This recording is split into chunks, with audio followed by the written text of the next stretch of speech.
This is episode 30 of On the DOT, your go-to source for information about the Indiana Department of Transportation. Every month, we take you on a deep dive into the inner workings of the agency to answer your burning questions about roads, bridges, and everything in between. On this month's episode, we're talking Hoosier Helpers with Gerald Bailey of Hoosier Helpers in Gary. Thank you for listening, and we hope you enjoy this month's edition of On the DOT. Sitting here with Gerald Bailey, who is an incident response technician for our Hoosier Helpers wing in Gary. Gerald, how are you today? Doing all right. How are you doing? I'm doing very well. And for our listeners, I probably went over this in the intro already, but I want to go ahead and go over it again one more time. We do not have the access to our normal recording equipment today, so the quality of this recording is probably a little less than stellar, so we do apologize for that. We have a really fun episode, though, today, Gerald, and talk a little bit about Hoosier Helpers, because that's huge, and it's really kind of an unsung hero here in the state of Indiana. Exactly.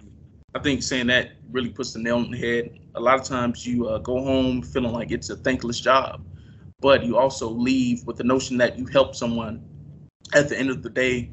And I had some scenes to where I helped individuals and they were crying just out of gratitude of maybe just changing a tire for them or just getting them out of the roadway. So sometimes, you leave with the notion that, hey, I've helped someone and I've made a change. And that really, that overshadows the idea that, it's a thankless job. So. Yeah, in customer service type positions, especially if you're out in the field, it really can become very monotonous. It's very much do this. And especially in public service, you don't hear a lot of gratitude because, rightfully so, people think, hey, we're taxpayer funded. Mm-hmm. That's their job is to serve us. But also it is really nice to hear the people who are thankful for the service that's provided, because it's easy to forget that there are real people out there doing real work, and it can be mentally taxing on them, especially in a job like Hoosier Helpers. I mean, you guys see some pretty crazy stuff. Yeah, and so that's when the comment cards kind of come in handy. Our comment cards are a little small informational packet that we pass out to the public. In addition to that, there's a link where you can do a survey about your service with a specific incident response technician. So sometimes we get those comments back, and it's for example, hey, Gerald helped me with changing the tire on a bad street, or he did this and that, and it made my day, and it really made me smile. So those things really help us out greatly. So. Yeah, I'm sure they do. And so we'll talk more in depth about what Hoosier Helpers does. But Gerald, just tell us about yourself first. I mean, how long have you been with Hoosier Helpers and with NDOT? And, kind of give me a rundown of like the day in the life of a Hoosier Helper. Yeah, I'm glad you asked that. So I've been a Hoosier Helper for just a little over 2 years. So March 23rd of 2020. So right at the edge of the start of the pandemic. So you really got the COVID craziness right there at the beginning. Yeah, literally. So I started training. There was literally no car on the road. When I tell you, it almost appeared like a movie, and I mean, it was kind of scary a little bit. But I had the firsthand COVID experience, being trained. But I've been with NDOT since the summer of 2016. So I was seasonal rather. So I was seasonal in the summer of 2016. Did a couple internships in between the college years. Then I did some time in the traffic department in the LaPorte district. And then I migrated to Hoosier Helper program in March. Very cool. So I do have to ask you, now that we've kind of brought up you started during the midst of the pandemic, talk a little bit about how that's evolved since your time beginning at Hoosier Helpers back in 2020. You said it was kind of like a horror film where there's no cars on the road, but eventually it got, back to pretty regular capacity. I think we're fairly normal now, but talk about, just that evolution. Yeah. So like I said, when I started off, you could equate it to a horror film, right? There's no one on the interstate, no one, some gas stations or some small businesses were closed. So you had to make sure you packed lunches, right? So that was kind of the beginning of my early stages of training with the Hoosier Helper program, and it slowly migrated.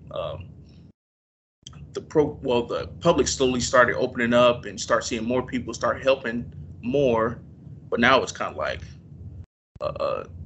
too many people to help, right? It's not enough Hoosier helpers to help, right?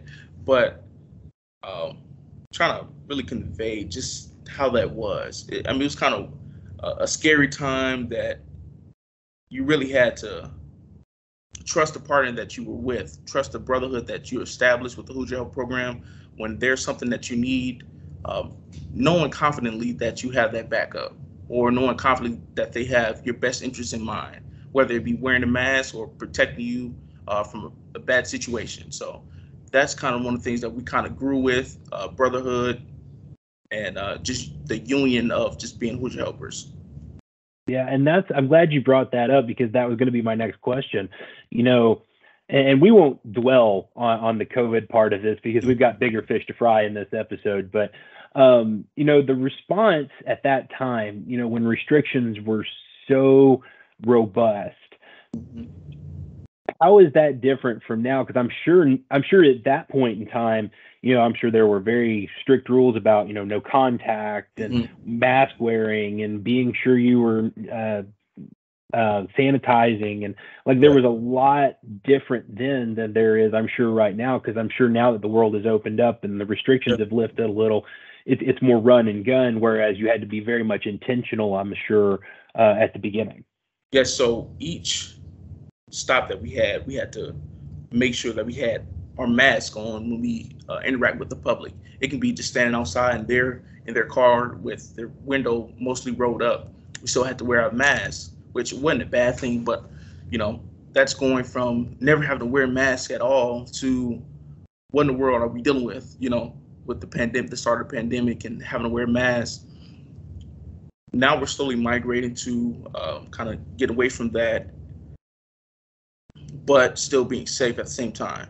So it's about what that looks like and still maintaining safety, because safety is the biggest part of the job, right? You can't help no one if you're not safe, right? So just trying to be safety conscious more about that, and still trying to be able to do our job as best as possible. Exactly. That's a perfect way to say that, Gerald. I appreciate you going into that for me. That was kind of a little bit of a curveball from what we had talked about earlier. But so kind of getting back on track here, let's talk about the Hoosier Helpers program, because I don't know that they're, outside of the big metropolitan areas like Gary or Indianapolis, you don't really see it. I mean, I think we've got some in Seymour District, in the Louisville area, if I'm not mistaken. But Vincennes District, we don't have any Hoosier Helpers, which kind of surprises me considering we have Evansville. But there are other districts who don't necessarily see as much of that unless they're traveling outside of the district. So talk just, for the people who may be unfamiliar with Hoosier Helpers, a little bit about what you all do. So the Hoosier Helpers, we specialize in traffic management. What that is you could be driving and the normal rate of traffic could easily be halted or stopped by anything going on, right? It's our job to alleviate whatever's going on that's stopping that flow of traffic and continually maintain a constant flow of traffic efficiently. So that's our primary goal. And so to do that, sometimes we may have to change a tire, we may have to pull a semi out of the roadway, but that's our primary goal, to maintain traffic, make sure traffic is flowing as efficient as possible. And sometimes that may look like a tire change, or that may look like getting debris out of the roadway. So a lot of times we could be viewed as the tire changing guys, which is not incorrect, but our primary goal is traffic management, and that could look like a tire change. And see, that's a common misconception that I would have personally had as well, because my understanding was that you guys were there to kind of assist stranded motorists and things like that. But now you're telling me that it goes, there's more layers to that onion. Yeah. And so that's kind of crazy. How important is, like, you talk about traffic management and making sure the traffic's flowing. How important is it, especially in bigger areas, to have one, traffic safety setups and things of that nature? Because we've talked about those on this podcast before. without traffic safety, our people are just kind of out there. And I imagine, especially, with you being in Gary, your personal experience has been that traffic can be, kind of difficult to navigate, especially when all you're trying to do is get it flowing the right way. So to give you a visual, I-94, I-894 and I-65, that's basically a T intersection. So if any of that stops, the whole state stops. And what I mean by that is, if you can't get to Illinois, traffic start backing up on 65. And depending on how backed up it is, it could back up all the way to Lafayette.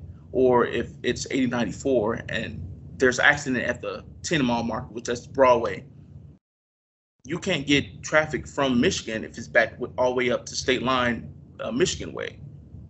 So it's very imperative that we kind of keep that flow as best as possible, alleviate anything that could be obstructing traffic, and just trying to keep everything flowing. So in addition to keeping traffic flowing, talk a little bit about the traffic control devices that you guys have to use. I know that you've got, like I said, you've got different tools at your disposal. So could you kind of describe that a little bit? So our traffic control consists of about 30 cones or so, in addition to other devices that kind of gets the public's attention that, hey, something's going on, kind of slow down their speed and maybe divert over. We have message boards, error boards, rather, and that kind of pushes traffic over to any direction to prevent them from going in the direction of danger. And so we try to be as efficient as possible and as safe as possible. That starts off with our taper, of getting cones around the whole scene and in front of the scene. We want to make sure every part of that scene is protected from we want to protect ourselves in addition to the accident that may be on scene, in addition to the other agencies that could be on scene. And trying to And I don't mean to interrupt, Gerald, but like this may be different than what somebody would see during a normal maintenance operation or a traffic operation, because there's no manual of uniform traffic control devices for an emergency necessarily. A lot of times you just kind of have to assess the situation and set up traffic control based on what's on the scene, correct? Yeah, so it's a one-man crew, right? And you have to rely on the training, which our training is impeccable, right?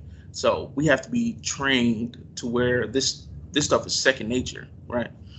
But sometimes our scenes may not be as specific as our training. We have to adapt with the situation.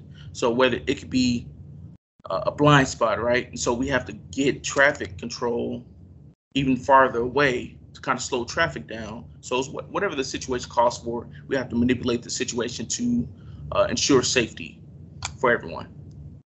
Perfect. Well, Gerald, we'll get into a little bit more about that here in just a few minutes, but we're going to take our first break right now. When we come back, we'll talk a little bit more in depth about kind of the day in the life. We'll also talk a little bit about some of the things that you see out on the roadway and maybe some of the partnerships that you have with Purdue. All of that's coming up on the episode, so stick around. We'll be right back with more on the DOT. Did you know that INDOT also has an eye on the sky? INDOT inspects nearly 120 aviation facilities in Indiana, including seaplane bases and heliports. To learn more about these and other multimodal programs, go to multimodal.indot.in.gov. We're more than just Hoosier roads. How does $20 an hour sound? Entry-level positions now start as high as $20 an hour at the Indiana Department of Transportation. No CDL? No problem. We'll pay for your training and you'll still make $19 an hour until you obtain your CDL. There's never been a better time than right now to start your career at INDOT. Go to indotjobs.com or text INDOT Careers to 468-311 to apply now. In 2019, distracted driving was a factor in nearly 2,000 injury crashes in Indiana, killing more than 20 people. To make Hoosier roads safer, hands-free while driving is now the law. That means you can't have a mobile device in your hand while driving. You can still use a phone or tablet in your car, but you must use a speakerphone, headset, Bluetooth, or other hands-free technology. Go hands-free. Learn about the new law at handsfreeindiana.com. Welcome back to On the DOT. In our second segment with Gerald Bailey, he's with Hoosier Helpers in Gary. And in our first segment, we talked a lot about, kind of the day in the life, what you all do, what Hoosier Helpers, maybe some of the common misconceptions are and things like that. But one of the things we didn't hit on in that first segment that I think is really important for the public to know is how we coordinate as Hoosier Helpers. And I say we, but it's really your team.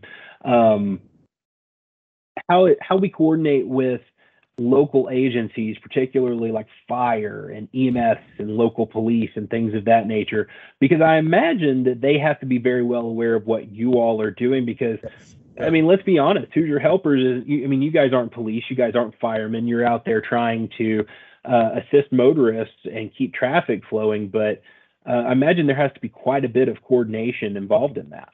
So, that's where communication skills come in handy, right? You have multiple agencies that could be on scene. It could be fire, EMS, state police, local police, maybe Good Samaritans out on scene that was there before anyone was able to show up on scene. So it's really knowing what your role is and staying in that, right? So we're trained to go to every situation, and if there's a need for help, to assist in any way that could be, right? But we also, again, our primary goal is to maintain traffic control. So we can be the first on scene to a situation, but we have to make sure that we're in a situation to where we could still secure the scene as best as possible until the necessary people can be on scene. Okay.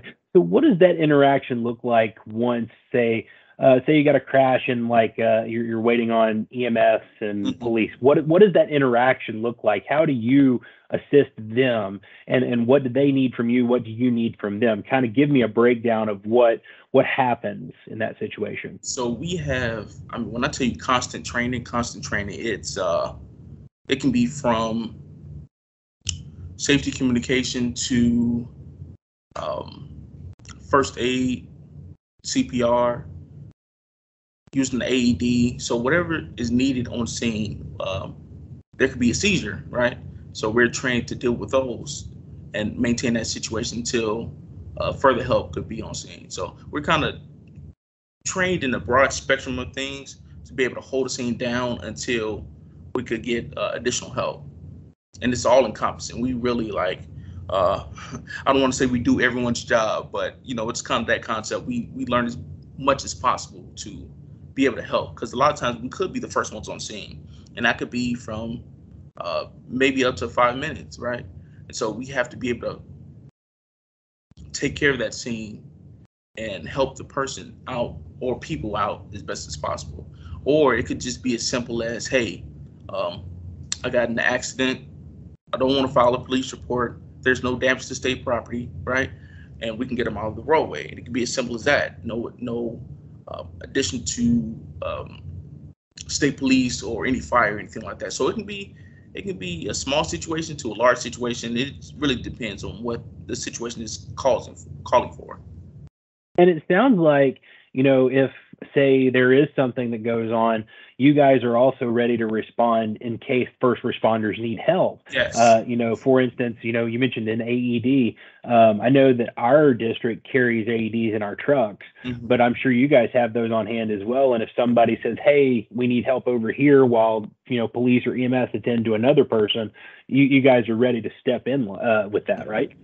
Yeah. And so that's the beautiful thing about communication and having these partnerships. We all know what our roles are, and we all know that when we need help, we could call that different agency, or we can call each other, they can call us, and we can all, we're there to help out the situation, right? We're there to help, whether it be a person, people, a big situation, small situation. We're all trained to be able to work together to alleviate whatever's going on and to help out as best as possible. So you talked about your training and some of the things that you all have that you're trained to respond to. What's some of the training that you go through specifically? You mentioned CPR, you mentioned some other things. Talk a little bit about how you're prepared to handle those first responder situations. Okay, so for one, it's about education, then it's about confidence to be able to execute whatever needs to be done. So that's key. Like, people don't understand confidence is so important, because you can't, I mean, I'll be honest with you. I'd rather be treated by somebody who, even if they're not a doctor, comes in and says, "Hey, I know what I'm doing. Stand aside." I'd much rather have that. That inspires confidence, not only in yourself, but also in the people that you're helping. I'm sorry, I didn't mean to interrupt there, but no, that is right. key. Yeah. I mean, because that's a big thing. I can't say that I was the most confident incident response tech upon being relieved from all my training. Right. I know what I'm supposed to do. I have the education, but it's just about being confident in what you know how to do, whatever the situation calls for. But and to answer your question about our other training, we have HAZWARPA training. So what that is there can be chemical spill or anything that could be detrimental to our environment. We're trained how to kind of manipulate the situation to prevent any additional spillage, to stop leaks, as far as like diesel leaks from semis, how to patch those, and those are kind of things that we're trained to do, and situations we're trained to handle, try to stop as much damage as happening as much as possible. And see, that's something I don't think most people would think about. Like, when you think of Hoosier helpers, or at least when I do, I think of, the helping the stranded motorist, or the EMS, the first response type stuff. But you don't think about, well, I mean, we've got a cement truck that's dumped its load by accident. Hoosier helpers are trained to help in that situation, to try and minimize the amount of damage to the roadway as possible. And I mean, that could become, got to be a pretty sticky situation, to be quite honest with you. Or as you mentioned, the diesel leak. Like, I mean, those are things that not only put the motoring public at risk, but they put you all at risk as well. You all are intentionally taking that risk to make sure people aren't affected by that. Yeah. So we have the necessary tools to kind of keep that situation at bay, right? We have temporary pools to kind of collect the diesel until we're able to stop the leak. And I use that example because you can find that can be common, right? People can use, well, specifically semis can lose their load or diesel or reefer fluid. And you got to be ready. Yeah, absolutely. Also, in addition to that, if you ever become a Hoosier helper, bring extra clothes, extra everything. I'm telling you, it could be a messy situation. Yeah, absolutely. I imagine you've been in a few sticky situations like that.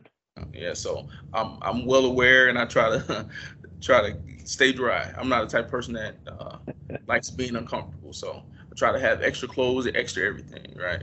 So yeah, absolutely. So Gerald, we will go ahead and have our second break here, but when we come back, we'll talk more about the Purdue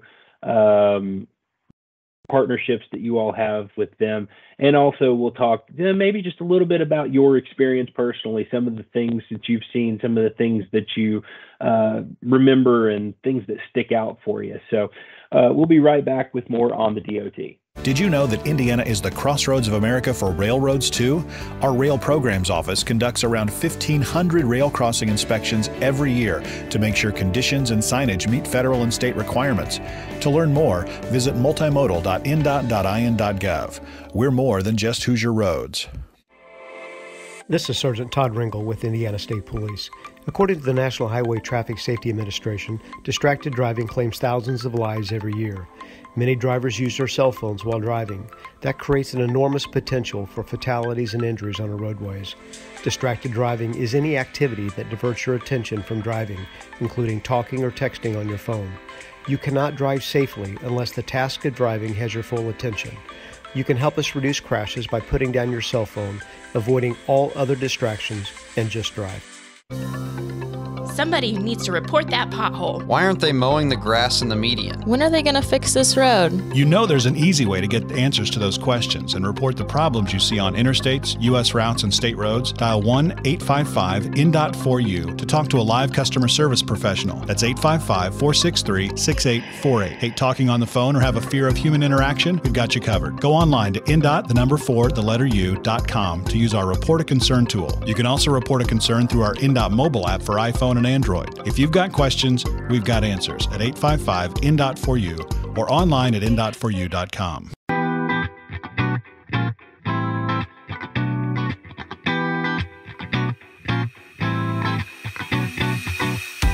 And welcome back to On the DOT. We are in our final segment with Gerald Bailey. He is an incident response technician with Hoosier Helpers in Gary. And before we jump into our next topic, we mentioned earlier the comment cards, and I wanted to ask you to elaborate on that a little bit. And you've been so gracious as to show me what that is, but Yes, tell the public what that is and how they can kind of utilize that to get a hold of Hoosier Helpers. All right.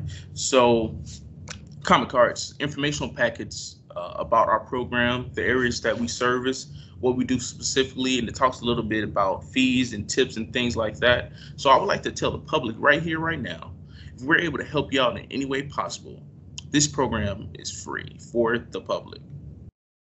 Whatever we can do to help you out and get you back on the road as safe as possible, it's all free to you. So that's one of the things that we love talking to the public about, and they expect that they need to give something in return.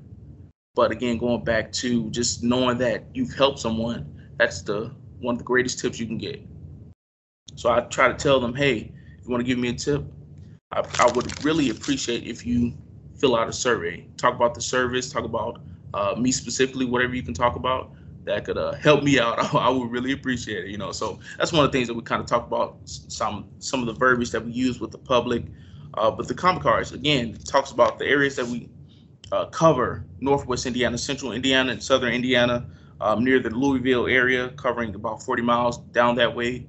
Central Indiana, specifically Indianapolis, around 465, I-65, I-80, I-865, and just areas around there, about 103.5 miles. And Northwest Indiana, Gary specifically. I like talking about Gary. I'm from Gary, so I'm gonna go ahead and talk about that. Covering about 34 miles. So, yeah, and how to contact the Hoosier Helper program. So, we usually give out information, ISP non-emergency number, which that's 219-696-6242. Whatever situation you can be in, if you kind of know about our program, you can let them know, hey, I'm in this sticky situation. I would really appreciate if you could send a Hoosier Helper my way. We'd be glad to help. So that's a good way to contact us. Or in a dire situation, of course, call 911 and we'll be dispatched out to help as best as possible. And right now, I would like to also thank our dispatch workers. We really appreciate you all. We thank you for taking the time to deal with us in sticky situations, always watching us on the cameras and make sure we're safe. And just want to say we really appreciate you all. I think that's a common theme in all first response type jobs. Dispatchers kind of are the unsung heroes of the unsung heroes. Most definitely. Now, I would tell you hands down that, there's some great people, right? Not everyone could do their job. I won't even spend a day doing their job, right? Some impeccable people, some good people to deal with, very educated about what needs to be done, how to get situations handled. They're basically our eyes, right? Whatever information we need, whether it be from the state police or different agencies, they're our ears. So we really appreciate them. That's why I want to take time just to let them know that we appreciate them. We want to take time to acknowledge their hard work in addition to ours, but they do some things that really are, like you said, they're unsung heroes. So we really appreciate them. And I'll echo that sentiment as well. A lot of people don't think about it, but it really does take impeccable people to really work with someone in what could be their most dire need or dire hour. And they're hearing unfiltered, the most raw, emotional, completely unfiltered version of what that particular customer needs. And to do that in a situation where it could be life or death or life threatening at the very least, I imagine you get some pretty emotional people. I've never personally done dispatch work, but I'd bet that they're going through the gamut emotionally with that person. So again, I'll echo your sentiment. Absolutely. All of our dispatch workers from Hoosier Helpers on down to local EMS, local sheriff's office, wherever you are, if you're a dispatcher, thank you for your service. Because again, a lot of times you may see discounts of first responders. Hey, we get to this off or whatever the situation may be. But to me, just like teachers, how you can say that teachers are unappreciated and they don't make enough, or whatever the situation is. When I tell you these people are lifesavers at times, they see things that we can't see sometimes. And again, they filter things out that they give to us, and they have to handle that, right? Like they're over, like they control all the cameras on the interstate. And so whatever situation may be happening, like I said, they're our ears, and I really can't thank them enough. Really can't thank them enough. But yeah. Yeah, absolutely. I'm really just trying to convey my feelings as best as possible, because they do some things that we just can't do. So. Yeah, I agree with that wholeheartedly. So jumping kind of back to the comment card a little bit, there's information on those about how people can get a hold of Hoosier Helpers. We haven't given that as much. You gave the phone number. There's a website too as well, correct? Mm-hmm. So they could go to, even on social media, like for example, if they're on Twitter, Facebook, Instagram, or anything, they could do hashtag Geico Safety Patrol, right? And they could leave information about how the program has serviced them. So again, our program is sponsored by Geico, and if you're looking for any like traveler information, or their hotline is 1-800-261-ROAD, ROAD, or 511, with that traffic wise information, whether it be accidents, slowdowns, or any road debris. That's a good way to kind of contact and see what's going on the roadways. And again, let's be honest, we could probably do a Google search and find Hoosier Helpers as well. Yeah, so if you go on NDOT, simply is going on NDOT, like you could type in Hoosier Helper program and all the information will come up. So literally, if you only got Google, got a small phone or whatever you got, like type in Hoosier Helper program and NDOT, and that'll be the information you need. So. And we'll post a link to Hoosier Helpers in the description of this episode for anybody who'd like to check out the program as well. So we'll make sure that all of that information is out there and that everyone has the opportunity to check out what Hoosier Helpers is all about. Now, we're kind of getting down to our last few minutes here, Gerald. And so I wanted to ask you about, briefly your partnership with Purdue. We've teased that the entire episode. Talk a little bit about what Purdue does for Hoosier Helpers. They do a lot in regards to data research and how we help the public. There's information about how much money we save the public per year, in addition to how many individuals were helped and serviced that year. And they really handle that information. And that helps us out. So how does that help Hoosier Helpers out as far as having that data? Can you kind of break that down a little bit for me? So, for example, if we could help 2 vehicles, right? We have disabled motorists or, certain specific assists, right? If we can help two vehicles an hour, right? That would be 16 vehicles, just as a rough estimate. And you got 8 incident response techs. That will be more so what they're looking at and how can we better service them. Say, hey, you did this, you spent 20 minutes on this stop. Let's try to make it 10 minutes and help another person, right? So that kind of helps us, give us a better gauge in how we can be more efficient with helping the public and how often we can help the public.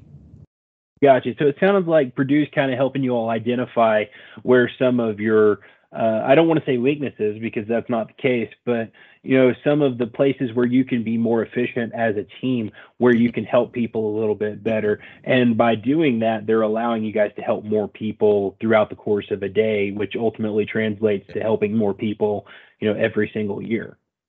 I believe it was in the late 90s, early 2000s when they conducted that research, and how much traffic volume we have on our interstates and how often we can help individuals. But again, that's the basis of our program, and how we help the public as best as possible. So there you go. That Purdue research, it sounds like it's very vital to what you all do. And it sounds like, honestly, a lot of what you guys do is based around the information that they gather for you all. Mm-hmm. Yeah. In addition to that, it's specific to every Hoosier helper. Sometimes you may have days to where you can help 30 individuals, right?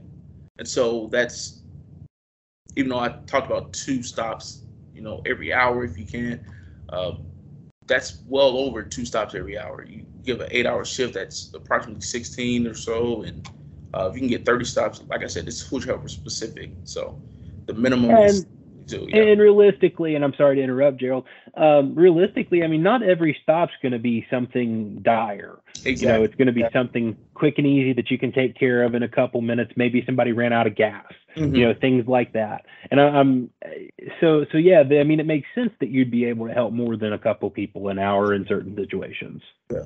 So again, our goal is to help as many people as possible to keep traffic flowing as best as possible, So we definitely try not to have any motorists on the roadway even close to 20 minutes. And so just try to, again, work as efficient as possible to alleviate any obstructions or any potential dangers. Perfect. So one more thing I want to ask you before we get out of here. Are there any stories that you'd like to share, anything in particular, from your experience that you'd like to share that would really highlight what it is that Hoosier Helpers does for the state of Indiana? So again, going back to confidence, right? I had to learn how to operate with confidence. There was a time where I was driving southbound on I-65, just south of US, correction, it was northbound. It was just north of US 30. And there was a semi that I stopped with. I was getting out, and the guy, he was already outside his vehicle. He was waving me down. There was a vehicle in the ditch, right? And I just got let go from my training, and I'm kind of new, little green out there, and I didn't have the most confidence, right? But I knew I could do my job. And so I was literally contemplating within myself, like, how could I help this person? And is this the situation that I need to be in, And I went and helped this woman. Her vehicle was crashed in the ditch.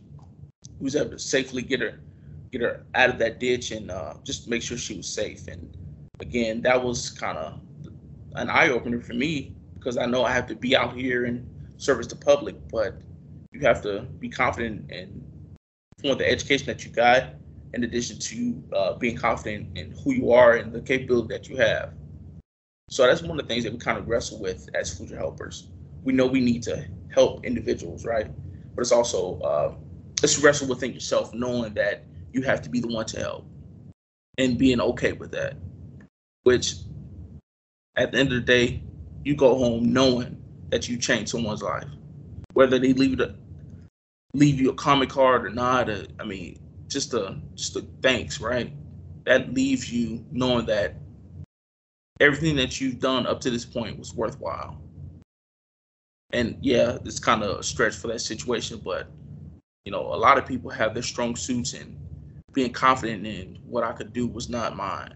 And so that's one of the things that I had to learn and grow into. Now I can go out and help anybody, right? But yeah, that was kind of my evolution about my education versus confidence with the education. So very cool. Very cool. Well, Gerald, I want to say thank you for what you do, and to all the Hoosier helpers out there. Thank you all for the service that you provide. I know that it's invaluable. And with that, we're going to close up this episode of On the DOT. But again, thank you so much for being on. And we'll have all kinds of information about Hoosier helpers in the comments and in the description of this episode. I can't appreciate you enough for coming on, Gerald. Again, Jason, I thank you for the opportunity just to educate the public, just our entire family, about who we are, what we do specifically, and I really thank you for taking the time. All right, perfect. We'll see you next time. Yes, sir.